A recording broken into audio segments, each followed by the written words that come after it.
पिछले एक साल में इंडियन रुपये की लगातार इतनी पिटाई हुई कि जीडीपी बढ़ने के बजाय उल्टी कम हो गई। The continuous depreciation of the Indian rupee has dealt a significant blow to the country's economy, where India has reportedly slipped from the 4th position to the 6th. BJP तो बोल रही थी कि अगर वो पावर में आएगी तो रुपये की वैल्यू को 40 तक लाया जाएगा।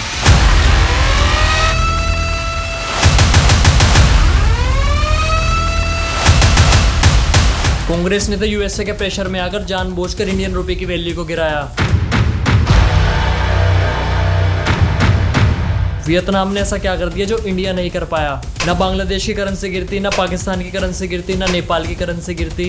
कैसे नहीं होता मित्रों, मैं शासन में बैठा हूं, मुझे मालूम है इस प्रकार से रुपया इतनी तेजी से गिर नहीं सकता। अगर गिर नहीं सकती तो फिर गिर क्यों रही है।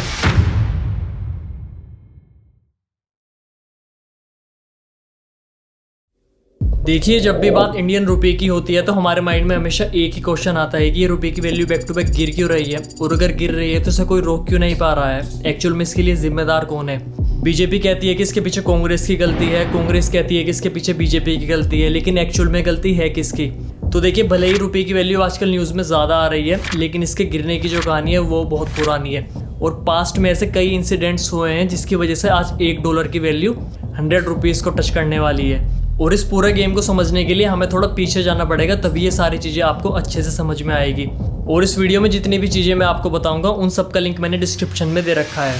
तो देखिए, आज का जो मॉडर्न इंडिया है, तो ईयर 1540 का जब टाइम था तो इंडिया के अंदर अलग अलग एम्पायर्स का कंट्रोल था, जैसे सुर एम्पायर, विजयनगर एम्पायर, डेक्कन सल्तनत।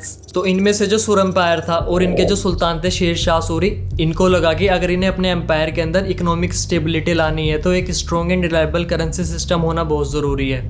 क्योंकि उस टाइम पर as a currency bullion coins use होते थे। बुलियन मतलब कि मिक्सचर ऑफ डिफरेंट मेटल्स, जिसकी वजह से एक तो इनकी कॉपी करना बहुत ईजी था, और दूसरा इनका कोई फिक्स्ड वेट ना होने की वजह से कोई फिक्स्ड वैल्यू नहीं होती थी, जिससे टैक्स लेने या ट्रेड करने में बहुत दिक्कतें आती थी। तो इन्हीं सब दिक्कतों को देखते हुए शेर शाह सूरी ने क्या किया कि फिक्स्ड वेट के 3 कॉइन्स लॉन्च किए, जिसमें सबसे पहला तो गोल्ड कॉइन, जिसे मोहर बोलते थे, जिसका वेट था 169 ग्रेन्स। दूसरा किया इन्होंने कॉपर कॉइन्स, जिसे दमिया पैसा बोलते थे, जिसका वेट था 323 ग्रेन्स। और तीसरा किया इन्होंने सिल्वर कॉइन्स, जिसे रुपया बोला जाता था, जिसका वेट था 178 ग्रेन्स। और जो ये रुपया लॉन्च किया था इन्होंने, यहीं से ये माना जाता है कि जो मॉडर्न डे रुपये है जिसे आज हम यूज़ करते हैं, उसकी नींव रख दी गई थी, जिसकी वजह से शेर शाह सूरी को father of the modern Indian currency भी बोला जाता है। और जो ये रुपया वर्ड है, ये डिराइव्ड हुआ है संस्कृत वर्ड रुपया से, जिसका मतलब है सिल्वर कॉइन्स। तो अब जब शेर शाह सूरी ने fixed value coin system launch किया तो उसे बहुत जल्दी बहुत ज़्यादा सक्सेस मिलने लगी। ट्रेड, टैक्स, इकोनॉमी सब कुछ फ्लरिश करने लगी। 5 साल के अंदर ही सूर एम्पायर इतना पावरफुल हो गया कि दूर दूर तक इनकी इकोनॉमी के चर्चे होते थे। लेकिन फिर 22 मई 1545 को बुंदेलखंड के राजा किरत सिंह के खिलाफ एक लड़ाई में गन पाउडर एक्सप्लोजन की वजह से इनकी डेथ हो जाती है। इनकी डेथ के बाद इनके बेटे इस्लाम शाह सूरी वो सुल्तान बने। इन्होंने भी अपने फादर का ही सेम मॉडल फॉलो किया, और फिर ईयर 1554 में इनकी भी डेथ हो गई। इनकी डेथ के बाद इनके 12 साल के बेटे फिरोज शाह सूरी वो सुल्तान बने, लेकिन इन्हें भी इनके अंकल मार देते हैं। बैक टू बैक इतनी दिक्कतें होती है कि सूर एम्पायर के अंदर लीडरशिप क्राइसिस आ जाता है, जिसे देखकर पर्शिया के अंदर बैठा हुमायूं, जिसे शेर शाह सूरी ने ही इंडिया के अंदर से भगाया था, वो इसे एक अपॉर्चुनिटी की तरह देखता है कि सूर एम्पायर के अंदर आपस में ही लड़ाई चल रही है, तो ये परफेक्ट टाइम है इनके ऊपर करके अपने एम्पायर को इंडिया के अंदर दोबारा स्टैब्लिश करने का। तो फरवरी 1555 को हुमायूं सूर एम्पायर के ऊपर अटैक कर देता है, इन्हें हरा देता है, और एक बार फिर इंडिया के अंदर मुगल एम्पायर को स्टैब्लिश कर देता है। After nearly 15 years in exile, Humayun returned to the Indian subcontinent. His return marked a turning point in Indian history. Following a decisive victory over the Sur Empire, he re-established the Mughal Empire in northern India. तो अब जब Mughal empire दोबारा establish हुआ तो इस बार इन्होंने अपनी economy को चलाने के लिए पहले जो इकोनॉमिक मॉडल चलता था उसे छोड़कर शेर शाह सूरी ने जो पूरा इकोनॉमिक सिस्टम बना रखा था उसे ही कंटिन्यू करने का डिसीजन लिया, क्योंकि सिस्टम ऑलरेडी बहुत बढ़िया था, हर चीज़ तरीके से चल रही थी। करेंसी की अपनी एक फिक्स्ड वैल्यू थी, जिसकी वजह से टैक्स लेने या ट्रेड करने में किसी भी तरह की कोई दिक्कतें नहीं आती थी। अब इसके बाद इस सिस्टम को और ज़्यादा स्टैंडर्डाइज किया गया, जिसमें मुगल एम्पायर के जो फाइनेंस मिनिस्टर थे राजा टोडरमल, ये क्या करते हैं कि ये मुगल जब्त सिस्टम लेके आए, जिसमें इन्होंने अलग अलग फसलों का पिछले 10 साल का एवरेज प्राइस निकाल के उसके हिसाब से फार्मर्स को उसका 1/3 share as a tax government को देना होगा। और जो ये टैक्स देना होगा ये सिल्वर कॉइन्स में, मतलब कि रुपया में देना होगा। इससे पहले काफी टाइम तक फार्मर्स फसलों को ही एज अ टैक्स के रूप में देते थे, जिससे सरकार को रिवेन्यू जनरेट करने में बहुत दिक्कतें होती थी। तो इसे सोल्व करने के लिए जब सिस्टम लेके आए, जिससे फार्मर्स को उनके पास जो सरप्लस क्रॉप्स होती थी उसे मंडीज में बेचना होता था, ताकि टैक्स देने के लिए उनके पास रुपया आ सके। अब क्योंकि टैक्स रुपया में देना होता था, तो फार्मर्स ने भी उन क्रॉप्स की पैदावार बढ़ा दी जिनकी डिमांड ज़्यादा होती थी, जैसे indigo, cotton, spices, sugar cane, ताकि रुपया आसानी से उनके पास आ सके। और सेम टाइम पर जब ये सारी चीज़ें हो रही थी, तो यूरोप के अंदर स्पाइसेस, कॉटन वगैरह इन सब की डिमांड बहुत ज़्यादा बढ़ गई थी।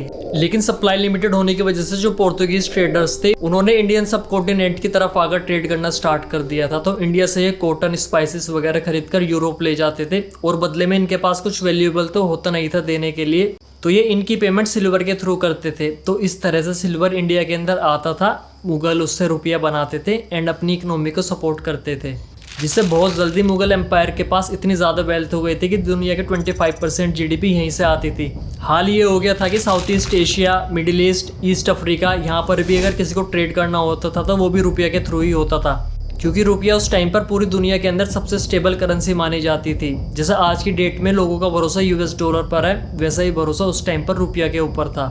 लेकिन अभी आगे चलकर जब वर्ल्ड वॉर वगैरह होगी तो ये सिनेरियो चेंज होगा। बस थोड़ा सा वेट करिए, आपको एक एक चीज़ समझ में आएगी। तो अब इसके बाद ईयर आता है 1600, और इस साल एंट्री होती है ब्रिटिश ईस्ट इंडिया कंपनी की, और यहीं से असली दिक्कतें होनी स्टार्ट होती है, क्योंकि आगे चलकर जब रुपये का डिक्लाइन स्टार्ट होगा तो सबसे पहले इन्हीं के राज में होगा।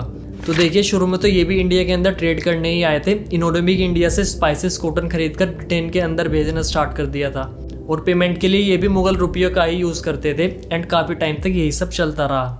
लेकिन फिर ईयर आता है 1717, और इस साल एक चीज़ ऐसी होती है जिससे मुगल एम्पायर की जो करेंसी थी रुपया, उसके ऊपर ब्रिटिशर्स का भी कंट्रोल आ जाता है। एक्चुअली होता क्या है कि इस टाइम पर मुगल एम्पायर के जो एम्परर थे फारुखसियार, उनकी अचानक तबीयत खराब हो जाती है, जिसे एक ब्रिटिश सर्जन विलियम हैमिल्टन ठीक कर देता है। अब फारुखसियार ठीक तो हो जाते हैं, लेकिन ठीक होने के बाद ये एक फरमान जारी करते हैं, जिसमें जो ब्रिटिशर्स को बार बार टैक्स देना होता था, एक तो उसे हटाकर सालाना 3000 रुपए का टैक्स फिक्स कर देते हैं, और साथ में मुगल रुपया को भी मिंट करने की परमिशन दे देते हैं। मिंट मतलब कि करेंसी बनाने की परमिशन दे देते हैं, जिससे अब मुगल्स के साथ साथ रुपया के ऊपर ब्रिटिशर्स का भी कंट्रोल आ गया। जिससे हुआ है कि ब्रिटिशर्स अब और तेजी से इंडिया के अंदर एक्सपेंड करना स्टार्ट कर देते हैं, क्योंकि करेंसी के ऊपर कंट्रोल इनके पास आ चुका था, टैक्स इन्हें देना नहीं था, तो ये बहुत जल्दी बहुत ही पावरफुल होते जा रहे थे।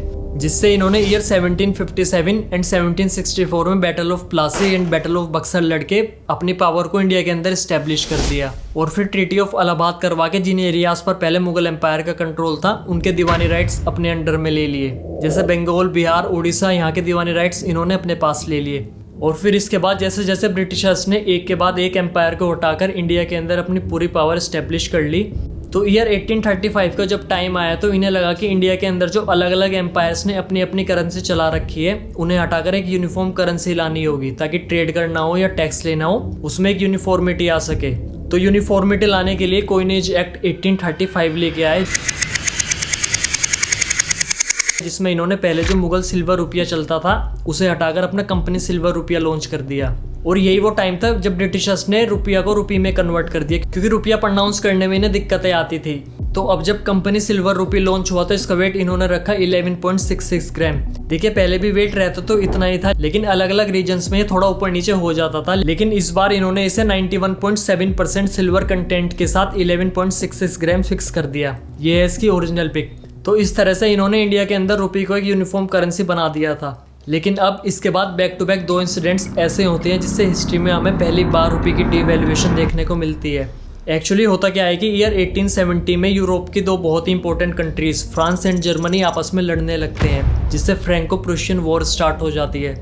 इस वॉर में फ्रांस हार जाता है, और हारने के बाद ये डिसाइड होता है कि फ्रांस को 5 billion gold francs as a fine Germany को देने होंगे, तब जाकर जर्मन फोर्सेस फ्रांस से फाइनल पुल बैक करेगी। और फ्रांस भी ईयर 1873 तक ये सारी पेमेंट जर्मनी को कर देता है, जिससे जर्मनी के पास बहुत जल्दी बहुत सारा गोल्ड आ गया। तो यहाँ से जर्मनी को लगा कि अगर उन्हें भी ब्रिटेन की तरह एक स्ट्रॉन्ग एम्पायर बनाना है, तो उनकी जो करेंसी सिल्वर स्टैंडर्ड पर चल रही है उसे गोल्ड स्टैंडर्ड पर शिफ्ट करना होगा। जनरली उस टाइम पर 2 स्टैंडर्ड्स होते थे जिनसे करेंसी की वैल्यू डिसाइड होती थी। पहला गोल्ड स्टैंडर्ड, दूसरा सिल्वर स्टैंडर्ड। इंडियन रुपी उस टाइम पर सिल्वर स्टैंडर्ड पर था, लेकिन ब्रिटेन की जो करेंसी थी पाउंड, वो गोल्ड स्टैंडर्ड पर थी। और क्योंकि ब्रिटेन का इन्फ्लुएंस उस टाइम पर पूरी दुनिया के अंदर था, तो इस वजह से जर्मनी ने भी अपनी करेंसी को गोल्ड स्टैंडर्ड पर शिफ्ट कर दिया। और जर्मनी के शिफ्ट करने के बाद बाकी यूरोपियन कंट्रीज ने भी धीरे धीरे अपनी करेंसी को गोल्ड स्टैंडर्ड पर शिफ्ट कर दिया। और सेम ईयर में यानी कि ईयर 1873 में यूएसए के अंदर एक जगह है निवाडा के नाम से, यहाँ पर सिल्वर के बहुत बड़े बड़े डिपॉजिट्स मिल जाते हैं, जिससे यूएसए भी गोल्ड स्टैंडर्ड पर ही शिफ्ट हो गया। इस इंसिडेंट को यूएसए के अंदर क्राइम ऑफ 1873 के नाम से भी जाना जाता है। तो सेम ईयर में जब ये दो बड़े बड़े इंसिडेंट्स हुए तो इनकी वजह से इंटरनेशनल मार्केट में सिल्वर की अवेलेबिलिटी बढ़ने की वजह से सिल्वर की क्रेडिबिलिटी डाउन हो गई, जिससे जितनी भी सिल्वर स्टैंडर्ड करेंसीज थी उनके ऊपर इसका बहुत नेगेटिव इंपैक्ट पड़ा। और क्योंकि इंडियन रुपी भी उस टाइम पर सिल्वर स्टैंडर्ड पर ही था तो उसकी भी वैल्यू लगातार गिरती जा रही थी, जिससे जो ब्रिटिश गवर्नमेंट इंडिया के अंदर बैठी थी उन्हें जब अपनी होम गवर्नमेंट को यानी कि ब्रिटेन की गवर्नमेंट को railway interest, military expensive, administrative pensions ये सब देना होता था, तो इसके ऊपर बहुत बर्डन आ गया था। क्योंकि इंडिया से सिल्वर में कमाते थे और ब्रिटिश पाउंड गोल्ड स्टैंडर्ड पर होने की वजह से टैक्स इन्हें गोल्ड में देना होता था। फॉर एग्जाम्पल पहले अगर 1000 रुपए देने के लिए 1 केजी सिल्वर को कन्वर्ट करवाना पड़ता था, तो अब सेम वही 1000 रुपए देने के लिए 1.5 या 2 केजी सिल्वर को कन्वर्ट करवाना पड़ रहा था। और इसका जो सारा बर्डन था वो ब्रिटिश गवर्नमेंट ने इंडियन फार्मर्स पर डाल दिया था, क्योंकि ब्रिटिशर्स तो सिंपली फार्मर्स पर और ज़्यादा टैक्स लगा देते थे, जिससे ईयर 1876 तक आते आते इंडियन फार्मर्स की सिचुएशन ऐसी हो गई कि एक तो सूखा पड़ गया, दूसरा टैक्स इतना ज़्यादा हो गया कि फार्मर्स जो फसलें उगाते थे वो तो टैक्स चुकाने में ही चली जाती थी, अपने लिए कुछ बचता ही नहीं था। जिसकी वजह से इस इंसिडेंट को the great famine of 1876 to 1878 के नाम से भी जाना जाता है, जिसमें लगभग 55 लाख से लेके 1 करोड़ लोगों को सिर्फ भूखमरी की वजह से अपनी जान गंवानी पड़ी थी।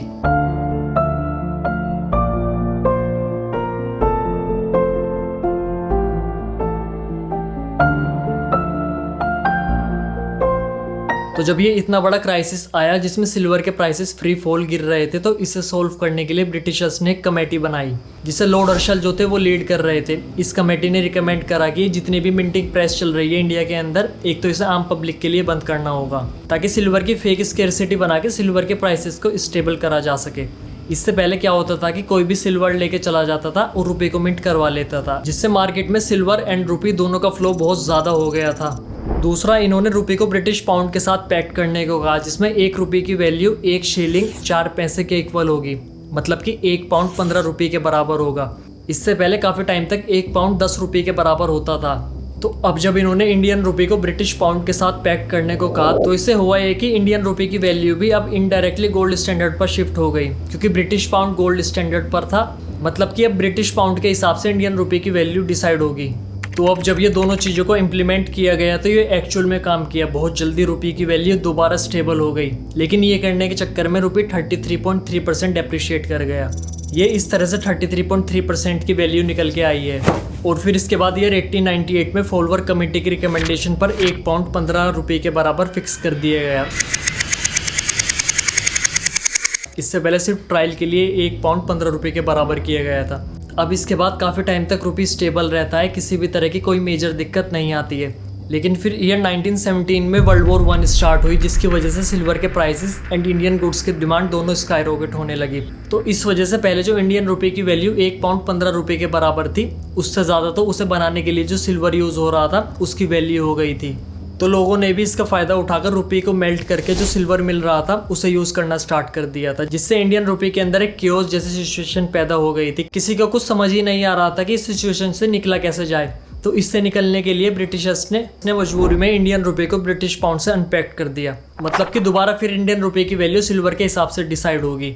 लेकिन फिर कुछ सालों बाद जब वर्ल्ड वॉर 1 एंड सिल्वर के प्राइसेस दोबारा क्रैश करने स्टार्ट किए, तो रुपये की वैल्यू दोबारा डेप्रिशिएट करने लगी, जिससे ब्रिटिशर्स ने कुछ टाइम बाद रुपये को पाउंड से दोबारा पैक कर दिया। एंड लगभग 10 साल तक यही सब चलता रहा। और फिर ईयर 1929 में पूरी दुनिया द ग्रेट डिप्रेशन के चपेट में आई, जिससे ग्लोबल स्लो डाउन हुआ, ट्रेड 66% गिर गया, लोगों के पास जॉब्स तक नहीं बची। और दिक्कतें यहाँ पर भी खत्म नहीं हुई। इसके थोड़े टाइम बाद ही वर्ल्ड वॉर 2 स्टार्ट हुई, जिसमें सारी कंट्रीज की हालत दोबारा खराब हो गई, इकोनॉमी पूरी ठप पड़ गई। लेकिन इस टाइम पर दुनिया के अंदर सिर्फ एक कंट्री थी जिसकी सिचुएशन सही थी, और वो थी यूएसए। क्योंकि यूएसए वर्ल्ड वॉर 2 के टाइम पर पूरी दुनिया के अंदर वेपन्स, फूड ये सब सप्लाई करता था, जिससे दुनिया का 70% गोल्ड यूएसए के पास आ गया। तो जब 70% गोल्ड यूएसए के पास आ गया, तो बाकी जो कंट्रीज थे उनके पास कुछ बचा ही नहीं जिससे वो अपनी इकोनॉमी को, अपनी करेंसी को सपोर्ट कर सके। तो इसके लिए ईयर 1944 में यूएसए के अंदर एक जगह है ब्रेटन वुड्स, यहाँ पर एक कॉन्फ्रेंस होती है जिसमें 44 कंट्रीज ने पार्टिसिपेट करा। इस कॉन्फ्रेंस में यूएसए कहता है कि जो फिलहाल फाइनेंशियल प्रॉब्लम खड़ी हुई है पूरी दुनिया के अंदर, जिसमें ना तो ट्रेड हो पा रहा है, ना कंट्रीज के पास गोल्ड बचा है, तो ऐसी सिचुएशन में आप सब एक काम करो, आप अपनी करेंसी में ट्रेड करने के बजाय यूएस डॉलर में ट्रेड करो और इसके बदले में हम प्लेज करते हैं कि 1 आउंस गोल्ड यानी कि 28.3 ग्राम गोल्ड के बदले हम $35 देंगे। यानी कि पूरी दुनिया से कोई भी $35 देके हमारे से 1 आउंस गोल्ड ले सकता है। मतलब कि पहले जो कंट्रीज की करेंसी गोल्ड से बैक्ड होकर चलती थी, अब वो यूएस डॉलर से बैक्ड होगी और यूएस डॉलर गोल्ड से बैक्ड होगा। तो इस तरह से यूएस डॉलर एक ग्लोबल करेंसी बना हुआ है। और क्योंकि इस कॉन्फ्रेंस में ब्रिटेन ने भी पार्टिसिपेट किया था, तो ब्रिटिश पाउंड भी यूएस डॉलर से बैक्ड हो गया, जिसकी वजह से इंडियन रुपी जो कि ब्रिटिश पाउंड के साथ पैक्ड था, वो इनडायरेक्टली यूएस गोल्ड से बैक्ड हो गया। अब इसके बाद इंडिया को ब्रिटिशर्स से आज़ादी मिली एंड आज़ादी के बाद जो सबसे बड़ी मिथ लोगों के दिमाग में आज भी है कि आज़ादी के टाइम पर ₹1 की वैल्यू $1 के बराबर थी, उसे एक बार सही कर देते हैं। देखिए, जैसे मैंने आपको अभी बताया था कि इंडियन रुपी ब्रिटिश पाउंड के साथ पैक्ड है और 1 पाउंड की वैल्यू 13.33 रुपये के बराबर है, तो सेम इसी तरह 1 पाउंड की वैल्यू उस टाइम पर $4.03 के बराबर थी। तो जब आप 13.33 रुपये को $4.03 से डिवाइड करोगे तो $1 की वैल्यू 3.30 रुपये निकल के आएगी। ये थी एक्चुअल में इंडिपेंडेंस के बाद $1 की वैल्यू। और फिर थोड़े टाइम बाद ब्रिटिशर्स ने अपनी करेंसी को 30% डिवैल्यू कर दिया, तो इंडिया ने भी सेम उसे ही फॉलो करते हुए रुपये को 30% डिवैल्यू करके $1 4.73 रुपये के बराबर हो गया। इंडिपेंडेंस के बाद ये इंडियन रुपये का सबसे पहले डिवैल्यूएशन था। देखिए, आगे बढ़ने से पहले एक चीज मैं आपको बता दूं कि कोई भी करेंसी की वैल्यू 3 तरह से ही गिर सकती है। सबसे पहले डिवैल्यूएशन, जिसमें गवर्नमेंट एंड सेंट्रल बैंक जानबूझकर अपनी करेंसी की वैल्यू को डाउन करते हैं ताकि एक्सपोर्ट्स वगैरह को बढ़ाया जा सके। दूसरा डेप्रिसिएशन, जिसमें करेंसी की वैल्यू बढ़ेगी या घटेगी। ये इंटरनेशनल मार्केट पर डिपेंड करता है, इसमें गवर्नमेंट का कोई रोल नहीं होता।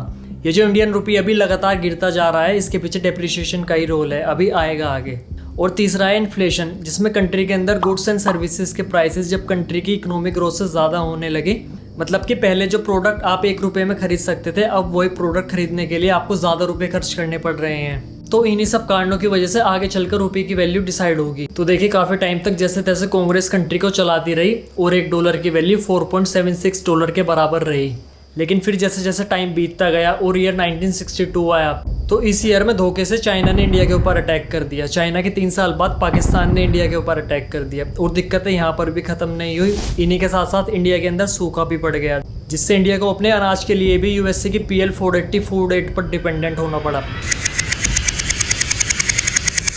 तो बैक टू बैक जब ये इतनी सारी दिक्कतें एक साथ आई, तो इनकी वजह से इंडिया के जो फॉरेन एक्सचेंज रिजर्व्स थे वो बहुत तेज से डिप्लीट होने लगे। क्योंकि जब भी वॉर वगैरह जैसी सिचुएशन होती है, तो इंडिया को अपना बहुत सारा डिफेंस इक्विपमेंट बाहर के देशों से इंपोर्ट करना पड़ता है, जिसमें बिलियंस ऑफ डॉलर्स लगते हैं। उस टाइम पर हाल ये हो गया था कि इंडिया के टोटल बजट का 24% तो सिर्फ कंट्री के डिफेंस में ही लग जा रहा था, बाकी डेवलपमेंट वगैरह के लिए कुछ बच ही नहीं रहा था। तो इसके लिए इंडिया IMF वर्ल्ड बैंक के पास गया, लेकिन ये जो IMF वर्ल्ड बैंक है, इनके ऊपर भी यूएसए का ही कंट्रोल है। तो इन्होंने कहा कि हम लोन तो दे देंगे, लेकिन हमारे हिसाब से तुम्हारी जो करेंसी ओवर वैल्यूड चल रही है उसे डिवैल्यू करना होगा ताकि तुम अपने एक्सपोर्ट्स को बढ़ा सको। जिसे सुनकर इनिशियली तो इंडिया ने मना कर दिया कि हम ऐसा नहीं कर सकते, और क्यों नहीं कर सकते वो भी आपको बताता हूँ। देखिए, इंडिया की सिचुएशन उस टाइम पर ऐसी थी कि इंडिया दूसरे देशों को सामान बेचने के बजाय सामान खरीदता ज़्यादा था, मतलब कि इंडिया इंपोर्ट डिपेंडेंट कंट्री था। तो ऐसी सिचुएशन में अगर हम रुपये की वैल्यू को गिरा देंगे तो इससे इंपोर्ट और ज़्यादा महंगे होंगे, जिससे फ़ायदा होने के बजाय उल्टा नुकसान होगा। लेकिन इंडिया का मना करना उस टाइम पर यूएसए को बिल्कुल पसंद नहीं आया। यूएस प्रेसिडेंट जॉनसन ने मन बना लिया था कि कैसे भी करके इंडिया को सबक सिखाना पड़ेगा। तो इसके लिए इन्होंने इनके पास जो इंडिया का 40% अनाज सप्लाई का बटन था, इन्होंने उसे दबा दिया। मतलब कि इंडिया के अंदर अनाज की सप्लाई लेट भेजना स्टार्ट कर दिया। इनफैक्ट एक बात तो सस्पेंड भी कर दिया था, जिससे इंडिया के अंदर लोगों की हालत बहुत ज़्यादा ख़राब हो गई। हाल ये हो गया था कि लोगों को पता ही नहीं था कि कल खाना मिलेगा भी नहीं, जिससे इंदिरा गांधी की सरकार पर इसका बहुत प्रेशर था कि कैसे भी करके इस सिचुएशन से निकला जाए। और निकलने का सिर्फ एक तरीका था कि यूएसए से बातचीत करके डील करी जाए। तो 5 जून 1966 को इंडिया एंड यूएसए के बीच डील हुई, जिसमें इंडिया ने रुपये को 36.5% डिवैल्यू कर दिया। कहीं कहीं पे आपको ये नंबर 57.5 भी देखने को मिल सकता है। ये इस तरह से दोनों फिगर निकल के आई है। और इसके बदले में यूएसए ने $900 मिलियन 3 साल के लिए देने का प्रॉमिस किया। अब इस डील के बाद $1 की वैल्यू 7.57 रुपये के बराबर हो गई, और इससे इंडिया की इकोनॉमिक कंडीशन सुधरने की तो दूर की बात बल्कि और ख़राब हो गई, क्योंकि डीवैल्यूएशन की वजह से इंपोर्ट महंगे हो गए। इंपोर्ट महंगे हो गए तो इसकी वजह से कंट्री के अंदर इन्फ्लेशन बढ़ गई, और साथ में यूएसए ने जो एड देने का प्रॉमिस किया था वो भी पूरा नहीं किया, जिसकी वजह से इस डीवैल्यूएशन को इंडियन हिस्ट्री में सबसे ज़्यादा कंट्रोवर्शियल डीवैल्यूएशन माना जाता है। जिसके बाद इंडिया यूएसए के बजाय रशिया के साथ ज़्यादा अलाइन हो गया। तो अब काफ़ी टाइम तक एज सच कोई बड़ा इवेंट नहीं हुआ और कंट्री की जो इकोनॉमिक कंडीशन थी वो एज इट इज़ बनी रही, जिसमें हम इंपोर्ट ज़्यादा कर रहे थे एंड एक्सपोर्ट कम। ये ईयर बाय ईयर का चार्ट है जिसमें आप क्लियरली देख सकते हो कि लगातार हमारा ट्रेड डेफिसिट बढ़ता जा रहा था। ट्रेड डेफिसिट मतलब कि अगर आप 100 रुपये का सामान किसी कंट्री से खरीद रहे हो लेकिन उस कंट्री को सिर्फ 50 का ही सामान बेच पा रहे हो, तो ये जो 50 रुपये का डिफरेंस क्रिएट हुआ ये ट्रेड डेफिसिट बना। तो अब अगर आप इस चार्ट को ध्यान से देखोगे तो आपको दिखाई देगा कि ईयर 1975 से ईयर 1990 के बीच में हमारा ट्रेड डेफिसिट बहुत स्पीड से लगातार बढ़ता जा रहा था। और वो क्यों बढ़ रहा था वो भी आपको बताता हूँ। असल में इस बीच हो क्या रहा था कि मिडिल ईस्ट की 2 कंट्रीज इजिप्ट एंड सीरिया ने इजराइल पर अटैक लॉन्च कर दिया, जिसके सपोर्ट में जितने भी ओपेक कंट्रीज के अरब मेंबर्स थे उन्होंने उन कंट्रीज पर ऑयल एम्बार्गो लगा दिया जो इजराइल के सपोर्ट में आ रहे थे। जिससे हुआ है कि ऑयल प्राइसेस जो पहले $3 पर बैरल थे वो बढ़कर $12 पर बैरल हो गए। और फिर ये 1979 में ईरानियन रिवॉल्यूशन हुआ जिसमें ऑयल प्राइसेस बढ़ के 39 पर बैरल तक पहुंच गए। आज की डेट में इन दोनों इंसिडेंट्स को ट्विन ऑयल शॉक के नाम से जाना जाता है। साथ में ये 1990 में गल्फ वॉर भी स्टार्ट हुई। तो जब ये इतने सारे इवेंट्स बैक टू बैक हुए तो इसकी वजह से इंडिया के जो ऑयल इंपोर्ट्स बिल थे वो भी बहुत तेजी से बढ़ने स्टार्ट हुए। साथ में इंडिया को अपने डेवलपमेंट पर भी ध्यान देना था, तो जो हैवी इंडस्ट्रियल आइटम्स होते थे वो भी हमें बाहर से इंपोर्ट करने पड़ते थे। कहने का मतलब है कि इंपोर्ट्स तो हमारे बहुत तेजी से बढ़ रहे थे लेकिन एक्सपोर्ट उतनी तेजी से बढ़ नहीं रहे थे। एक्सपोर्ट्स बढ़ाने के लिए अलग अलग गवर्नमेंट्स ने छोटे छोटे स्टेप्स तो लिए जिसमें इन्होंने धीरे धीरे रुपये को भी डिवैल्यू करा लेकिन कोई खास रिजल्ट नहीं मिला। और ईयर 1991 आते आते इंडिया की सिचुएशन ऐसी हो गई कि $1 17.50 रुपये के बराबर हो गया और फॉरेन एक्सचेंज रिजर्व घटकर सिर्फ $1.2 बिलियन ही रह गए। मतलब कि इंडिया अब बस 2-3 वीक्स तक ही चीज़ें इंपोर्ट कर सकता था। दोबारा वही 1966 वाली सिचुएशन बन गई। तो इसके लिए इंडिया वापस IMF वर्ल्ड बैंक के पास गया और इस बार IMF वर्ल्ड बैंक ने करेंसी डिवैल्यू करने को तो बोला ही बोला, साथ में ये भी बोला कि जिस तरह से तुम्हारी इकोनॉमी चल रही है उसे रिस्ट्रक्चर करना होगा, उसमें रिफॉर्म्स लाने होंगे, तभी हम कुछ मदद कर पाएंगे। और क्योंकि इंडिया की भी मजबूरी थी तो यहाँ से इंडिया ने privatisation, globalisation, liberalisation, LPG reforms लाए और साथ में इंडियन रुपये को भी 18 से 20% डिवैल्यू कर दिया, जिससे $1 की वैल्यू 24 रुपये के आसपास हो गई। और फिर इसके 2 साल बाद इंडिया फिक्स्ड एक्सचेंज रेट से फ्लोटिंग एक्सचेंज रेट पर शिफ्ट हो गया। मतलब कि अब रुपये की वैल्यू गवर्नमेंट के हिसाब से नहीं बल्कि इंटरनेशनल मार्केट में रुपये की डिमांड एंड सप्लाई के हिसाब से डिसाइड होगी। फॉर एग्जाम्पल, अगर इंडिया दूसरी कंट्रीज से सामान खरीदने के बजाय उन्हें ज़्यादा सामान बेचे तो इससे दुनिया के अंदर रुपये की डिमांड बढ़ेगी, तो ऑटोमेटिकली रुपये की वैल्यू डॉलर के अगेंस्ट में अप्रिशिएट होगी। और यहाँ से अब रुपये डिवैल्यू नहीं बल्कि डेप्रिशिएट होगा, जैसे मैंने आपको भी थोड़ी देर पहले भी बताया था। तो देखिए 2013 तक तो ये सारी चीज़ें ऐसे ही चलती रही जिसमें अलग अलग प्राइम मिनिस्टर्स आए और हर प्राइम मिनिस्टर के सामने कोई ना कोई क्राइसिस आता रहा। जैसे PV नरसिम्हा राव जी के सामने 1991 का इकोनॉमिक क्राइसिस आया, सेम ईयर में सोवियत यूनियन का कोलैप्स हुआ। अटल बिहारी वाजपेयी जी के सामने एशियन फाइनेंशियल क्राइसिस आया। मनमोहन सिंह जी के सामने 2008 का ग्लोबल फाइनेंशियल क्राइसिस आया, जिनकी वजह से $1 की वैल्यू गिर गिर के 60 रुपये तक पहुंच गई। लेकिन अब तक भी आम आदमी को रुपये की वैल्यू से कोई खास मतलब नहीं था। रुपये की जो असली बात होनी स्टार्ट हुई वो हुई 2014 में, जब नरेंद्र मोदी प्राइम मिनिस्टर बन के आए।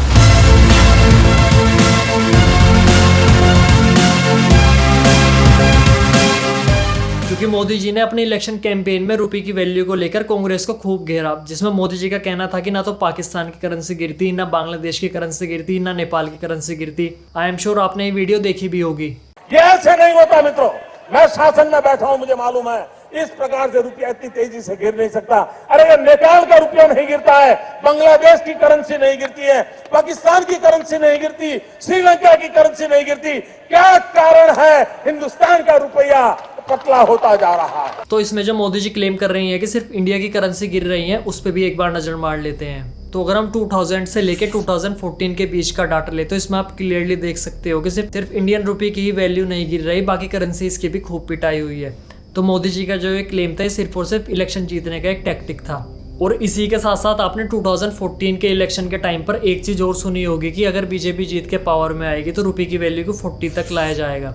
लेकिन 40 तो बहुत दूर की बात, उस टाइम पर जो रुपये की वैल्यू थी 58, उसे भी बीजेपी गवर्नमेंट होल्ड नहीं कर पाई। और आज की डेट में सिचुएशन ऐसी बन गई है कि $1 की वैल्यू 100 रुपीज़ को टच करने वाली है। और इसमें ऐसा नहीं है कि बीजेपी की गलती है या कांग्रेस की गलती है। देखिए, गवर्नमेंट कोई भी हो या आने वाले टाइम में कोई भी गवर्नमेंट आए, आज की डेट में रुपये की वैल्यू को बचा के रखना या अप्रिशिएट करना बहुत ही कॉम्प्लेक्स बन गया है। और ऐसा मैं क्यों बोल रहा हूँ वो भी आपको बताता हूँ। देखिए 2014 में जब बीजेपी पावर में आई तो इस टाइम पर इंडिया का टोटल इंपोर्ट बिल $529.61 बिलियन था, जिसमें से 112.74 बिलियन डॉलर तो सिर्फ ऑयल इंपोर्ट्स का था। और अगर हम 2025 का भी डाटा ले तो इसमें भी टोटल इंपोर्ट बिल 970 बिलियन में से 121.8 बिलियन तो सिर्फ ऑयल इंपोर्ट्स का है। तो पहले भी एंड आज भी ऑयल इंपोर्ट से सबसे बड़ी जड़ बना हुआ है रुपये की डाउनफॉल का, क्योंकि अगर इंडिया किसी तरह अपना ऑयल इंपोर्ट बिल कम कर ले तो हमें जो हर साल ट्रेड डेफिसिट झेलना पड़ता है वो खत्म हो जाएगा। और जब ट्रेड डेफिसिट खत्म होगा तो इंडिया जो नेट इंपोर्टर कंट्री है वो नेट एक्सपोर्टर कंट्री बन जाएगा, जिससे अपने आप दुनिया में रुपये की डिमांड बढ़ेगी और डॉलर के मुकाबले रुपये की वैल्यू अप्रिशिएट होगी। लेकिन ये सब करना इतना आसान नहीं है। ऑयल इंपोर्ट्स कम करने के लिए इंडिया ने 2014 के बाद से मल्टीपल स्टेप्स लिए। जैसे 2014 से पहले जो इथेनॉल ब्लेंडिंग सिर्फ 1.5% थी, उसका टारगेट 2030 तक 20% सेट कर दिया। लेकिन अब मजबूरी देखिए कि ये टारगेट हमने 5 साल पहले ही 2025 में ही अचीव कर लिया, जिससे अकेले 2025 में 19.3 बिलियन डॉलर्स की सेविंग हुई। और इसके साथ ही इंडिया ने इंटरनेशनल सोलर अलायंस बनाया, पीएम सूर्य घर योजना स्टार्ट करी, इलेक्ट्रिक व्हीकल्स को पुश करने के लिए फेम स्कीम्स लॉन्च करी, national green hydrogen mission launch किया। लेकिन फिर भी अब तक इन सबका उतना बड़ा इम्पैक्ट नहीं हुआ जिससे कि इंडिया एक नेट एक्सपोर्टर कंट्री बन सके। इम्पैक्ट हुआ डेफिनेटली, हमने बिलियंस ऑफ डॉलर्स की सेविंग की, पर उतना नहीं हुआ, क्योंकि टाइम टू टाइम दुनिया के अंदर कोई ना कोई दिक्कतें चलती रहती है, जिससे क्रूड ऑयल के प्राइसेस कभी भी स्टेबल नहीं रहते, हमेशा ऊपर नीचे होते रहते हैं, जिससे इंडिया का क्रूड ऑयल का बिल भी लगातार बढ़ता रहता है। और अगर एक केस हम ये मान लें कि आने वाले कुछ सालों में इंडिया एक नेट एक्सपोर्टर कंट्री बन गया और इससे इंडियन रुपए की वैल्यू अप्रिशिएट होने लगी, तो सुनने में तो ये ऐसा लगता है कि स्ट्रॉन्ग करेंसी मतलब कि स्ट्रॉन्ग कंट्री। लेकिन एक्चुअल में ऐसा होता नहीं है, क्योंकि मान लो आज रुपए की वैल्यू 90 है और कल को 80 हो गई, तो इससे जो हमारी मेजर एक्सपोर्ट इंडस्ट्रीज है जैसे IT सर्विसेज, टेक्सटाइल, फार्मास्यूटिकल्स, इनके ऊपर इसका तुरंत नेगेटिव इम्पैक्ट पड़ेगा। क्योंकि अगर आज कोई आदमी MNC में $1000 कमा रहा है और आज का रेट 90 है, तो उसे सीधा सीधा 90,000 रुपीज़ एज अ सैलरी मिलेंगे। और अगर कल को यही रेट 80 हो गया तो उसकी सैलरी सीधा 80,000 हो जाएगी।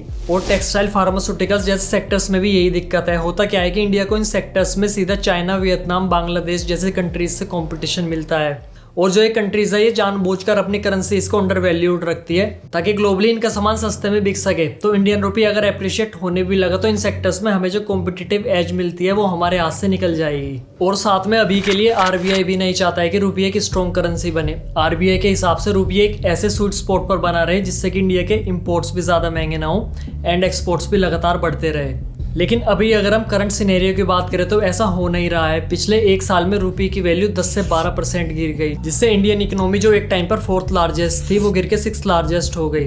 अब इसमें आपका कहना होगा कि ये तो ईरान वॉर की वजह से हुआ या US फेडरल रिजर्व ने जो इंटरेस्ट हाई रखा उसकी वजह से हुआ। तो देखिए इन सब फैक्टर्स ने कॉन्ट्रीब्यूट तो किया, लेकिन जिस स्पीड से हमारी करेंसी डेप्रिशिएट कर रही है उतनी स्पीड से हमारे एक्सपोर्ट्स नहीं बढ़ रहे। अगर हम इंडिया का कंपेरिजन वियतनाम जैसी कंट्री से भी करें तो इस चार्ट में आप क्लियरली देख सकते हो कि वियतनाम की करेंसी ऑन एन एवरेज हर साल 1% से लेकर 3% गिरती है, लेकिन इनके एक्सपोर्ट्स 10-12% हर साल बढ़ते हैं। वहीं अगर हम इंडिया की बात करें तो नॉर्मल ईयर्स में हमारी करेंसी 3 से लेकर 5% गिरती है, लेकिन एक्सपोर्ट से 5 से 8% ही बढ़ रहे हैं, क्योंकि इंडिया के अंदर आज भी ईज ऑफ डूइंग बिजनेस उस लेवल पर नहीं है जितना कि इंडिया की कॉम्पिटिटिव कंट्रीज के अंदर है। साथ में हम जो चीज़ें एक्सपोर्ट करते हैं उसका रॉ मटेरियल के लिए भी हमें दूसरी कंट्रीज के ऊपर डिपेंडेंट होना पड़ता है। जैसा फार्मा प्रोडक्ट्स बनाने के लिए जो API यूज होता है उसका 70% तो हम अकेले चाइना से इम्पोर्ट कर रहे हैं। एंड पेट्रोलियम प्रोडक्ट के साथ भी यही दिक्कत है। होता क्या है कि 80 से 85% क्रूड ऑयल भी हमें इंपोर्ट करना पड़ता है। तो जब तक सप्लाई चेन हम इस तरह नहीं बना देते कि रॉ मटेरियल भी इंडिया के अंदर ही बने एंड फिनिश प्रोडक्ट भी इंडिया के अंदर ही बने, तब तक रुपये अप्रिशिएट नहीं हो सकता। बाकी लास्ट में वीडियो अच्छी लगी हो तो लाइक, शेयर एंड सब्सक्राइब जरूर करें।